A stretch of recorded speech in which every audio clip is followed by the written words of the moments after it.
good. My name is Henry O. It is my pleasure to welcome you to online comprehensive English class. In this video, I will teach you the various types of verbs in English and how they function in sentences. All you need to do is to subscribe to my channel, like this video, share this video with others, and follow me on YouTube, Instagram, Pinterest, and Facebook from 4 to 5 p.m. every Friday. Follow me on Facebook as Henry Omogbefe. Omogbefe is spelled O-M-O-G-B-E-F-E. Before I continue, let me tell you something about my health. I am a blind man. I can't see what is around me. I can't see what is written on the board. I may not be able to touch what is written on the board as I teach. So, you keep your eyes on the board while you listen carefully. So sorry for any inconveniences this may cause you. Bear with me, please. Back to the topic for this class. Types of verbs. I will spend 2 classes to explain the various types of verbs in English and how they function. I will teach 4 types in this class and 4 or 5 in another class. Let's start with auxiliary verbs. Auxiliary verbs are also known as helping verbs. These verbs are added to the main verbs in sentences to make distinction in tense, aspect, mood, and tone. Auxiliary verbs are of 2 types: primary auxiliary verbs and modal auxiliary verbs. The primary auxiliary verbs are be, do, and have.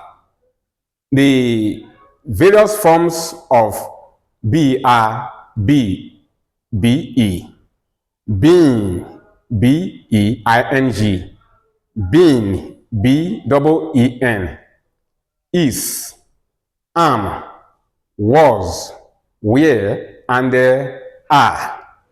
The 3 forms of do are do, does, and did. The 3 forms of have are have, has, and had. The modal auxiliary verbs are can, could, will, would, shall, should, may, and might, and must. Let's now see how auxiliary verbs function as supportive verbs in sentences. Sentence 1, I am eating. There are 2 verbs in this sentence. They are am and eating. The main verb is eating. The auxiliary verb am is added to it to form tense, making it a tense in what? Progress. That is present continuous action. Sentence number 2. Paul has been writing a letter. There are 3 verbs in this sentence. They are has, been, and writing. The main verb here is writing. The verbs has and been are placed before the main verb to show tense an action that has started in the past and has continued to the present. Sentence number 3. I would have been reading for 5 hours. There are 4 verbs in this sentence. They are would, have, been, and reading. The main verb is reading. The auxiliary verbs would, have, been are added to the main verb to show possibility, to express an action that would have started in the past and they would have continued to the present. Sentence 4. They could have done the work. There are 3 verbs in this sentence. They are could, have, and done. The main verb is done. The auxiliary verbs could and have are added to the main verb to form the verb do in the past participle to express possibility that could have taken place. Sentence 5. We shall be traveling next week. We shall be traveling tomorrow. There are 3 verbs in this sentence. They are shall, be, and traveling. The main verb is traveling. The auxiliary verbs shall and be are added to the main verb to show future tense, an action that will be taking place sometime later. Consider these 2 examples.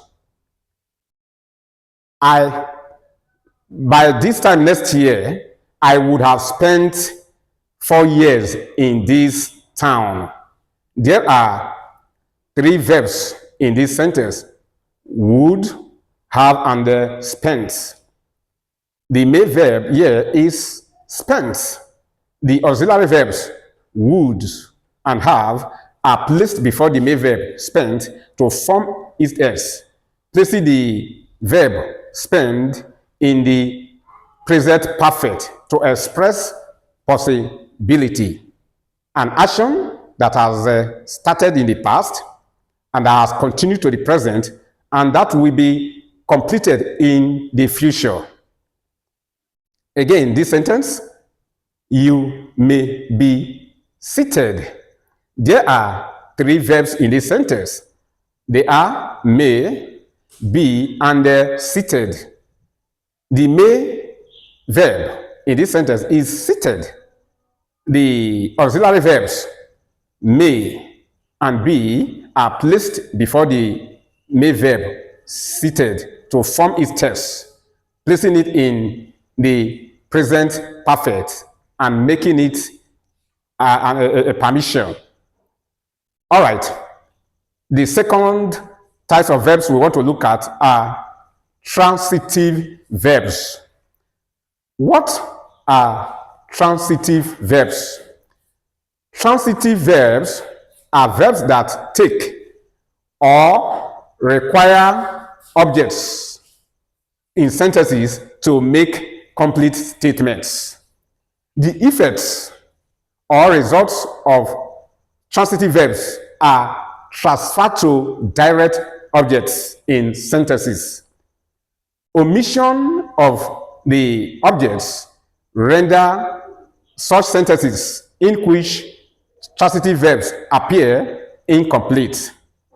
The underlined words in the following sentences are examples of transitive verbs. I believe you are following up with your eyes on the board. You should know where we are now. You will see the subheading, transitive verbs. So, we want to consider the sentences under that subheading now. Sentence 1, Levi kicked the ball. The verb kicked in this sentence is transitive because it takes or requires an object to complete its meaning. If we remove the object, the noun phrase, the ball, the sentence will be incomplete. It will read thus: Levy kicked. That will lead to the question, kicked what? Sentence number 2, I flogged Doris. The verb flogged in this sentence is transitive because it takes a direct object to make a complete sense. If we remove the object, Doris, the sentence will be complete. It will be, I flogged. It will lead to the question, flogged what? Or flogged who? Sentence number 3, she drives a car to work. The verb drives here is transitive because it takes an object to make a complete sense. Number 3 now, that's the third type of verbs. Intransitive verbs. What are intransitive verbs? Intransitive verbs are verbs that do not take or require objects in sentences to make complete statements. Even where objects appear in sentences containing intransitive verbs, the objects are not direct objects. They are always indirect objects taking prepositions in the sentences. Let's consider the examples under intransitive verbs now. Sentence 1, Sarah sings very well. The verb sings in this sentence is intransitive. Intransitive in the sense that it does not require an object to make a complete meaning or sense. Sentence 2, the man died prematurely. The verb died in this sentence is intransitive because it does not take an object to make a complete statement. Sentence number 3, we meet every Friday. The verb meet in this sentence is intransitive because it does not take an object to make a complete sense or statement. Sentence 4, he looked at the boys suspiciously. If you look at this sentence very well, there is an object, but the object is not receiving the action of the verb directly. It is taking the preposition at. So, like we said before, where objects appear in sentences with intransitive verbs, the objects are not direct objects. They are always indirect, following preposition rather than the verbs directly. Listen to this sentence. We arrived at 4 p.m. The verb arrived in this sentence is intransitive because it does not take or require an object to make a complete sense. We are progressing. Let's now look at linking verbs. What are linking verbs? Linking verbs are verbs that link their subjects to their subject's complements.